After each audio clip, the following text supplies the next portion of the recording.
souffrait du racisme dans notre pays. النهار اللي تشوف ملي كتكون الحمد لله حنا عايشين في السلم وكنتكلموا دابا على حقوق الانسان كاينين الناس في حلب وهذا ما راهم تحت النيران هادشي كامل النهار اللي غادا تفكر تحط راسك في بلاصه الاخر كتدوز من بعد المرحله الاخرى كيفاش يمكن لي نعاون هذا الانسان اللي هو في وضعيه اقل مني انه تحسن الوضعيه ديالو. Quand le père partait, il avait un emploi, il avait un contrat de travail, ou bien il n'en avait pas, mais il partait à l'aventure dans un pays qu'il ne connaissait pas, dont il ne connaissait même pas la langue, et il y allait pour avoir un travail. بصفتي الكاتبة العامة للجمعية المغربية للتفوق الدراسي ومحاربة الهدر المدرسي أميلاس ومسؤولة التواصل بمدارس نيوتن العالمية، فخر لي أن تتضافر جهود هاتين المؤسستين لإنجاح الدورة الثالثة لأسبوع حقوق الإنسان. لطالما سهرت الجمعية أميلاس منذ تأسيسها على انخراط تلاميذ المؤسسة إلى جانب نظرائهم بمدارس العمومية بمدينة المحمدية ونواحيها في أنشطة تفتح أعينهم على آفاق وتقدم النسيج المجتمعي والتي يستطيع التلاميذ من خلالها أن يكونوا خير سفراء في مجتمع دولي متنوع. وعلى عادة الحدث نختتم هذه الدورة الثالثة من أسبوع حقوق الإنسان مسك ختام بحضور الضيف الكريم المناضل في حقوق الإنسان والكاتب ورئيس الجمعية ومؤسسها جمعية ماروكان بلوريال السيد أحمد غيات. وشكرا. Où elle n'avait aucune habitude non plus. Et c'est dans ces conditions que ma génération, la deuxième génération, aujourd'hui on en est, je pense, à la quatrième, que ma génération est née là-bas.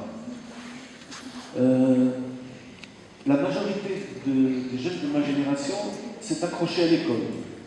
Parce que nos parents nous ont dit, vous devez travailler, vous devez aller à l'école, vous devez apprendre. Apprenez. Ce que nos parents n'avaient pas, c'est-à-dire le savoir. اسمي إبراهيم دبشي وأدرس بمدارس نيوتن العالمية. إنني سررت كثيرا بالمشاركة في هذه التظاهرة في دورتها الثالثة التي ترمي إلى تحسيسنا بمدى أهمية احترام حقوق الإنسان، كما أنها تشجعنا على التحلي بروح المبادرة وكذا المساهمة بصفتنا مشاركين يافعين في بناء مجتمع يكرم المرأة والطفل وسائر أطياف المجتمع. Ahmed Riyet, je suis acteur associatif, président de l'association Marocain Pluriel et aujourd'hui je me suis retrouvé à Mohammedia, à cette école Newton International School, pour parler du vivre ensemble, pour parler de l'engagement, pour parler des droits de l'homme.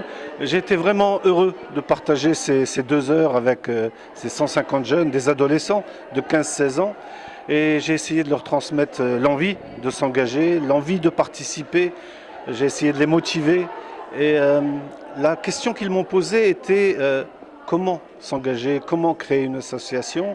Et j'ai essayé de les motiver sur une première action, puisque nous avons lancé avec les jeunes de l'association Diversité une action qui s'appelle Solidaction, la solidaire action, pour les enfants d'un douar qui s'appelle Tissel Day au Mont Toubkal.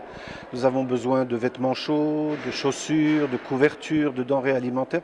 Donc j'ai partagé avec ces enfants, avec ces jeunes, et ils vont se mobiliser. Ça va être peut-être pour eux une première action, et à partir de là, l'envie de continuer à militer. Myriam El Amrani, élève du tronc commun. Je suis heureuse d'avoir eu la chance d'assister à cette conférence. Nous avons des droits en tant que jeunes et notre conférencier, M. Ahmed Riyes, nous a ouvert les yeux sur la bonne manière de nous en affranchir et de les pratiquer dans une société toujours en changement. Lara Omar, élève du tronc commun Newton International School. En tant qu'élève empreint de compassion envers mes camarades, le thème de la conférence « Mieux vivre ensemble, le défi de nouvelles générations » m'a permis de comprendre un peu l'intérêt de joindre mes efforts en vue de défendre les droits de chacun avec équité, intégrité, passion et discernement pour un monde meilleur. Je suis Manal Hanini, élève en première année bac à l'établissement Newton International School.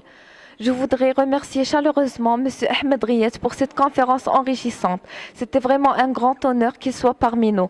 Et je tiens aussi à remercier toute la communauté scolaire de l'école pour les activités parascolaires que nous faisons dans l'école, telle cette semaine des droits de l'homme, dont on a appris beaucoup de choses, ainsi que le système éducatif spécial.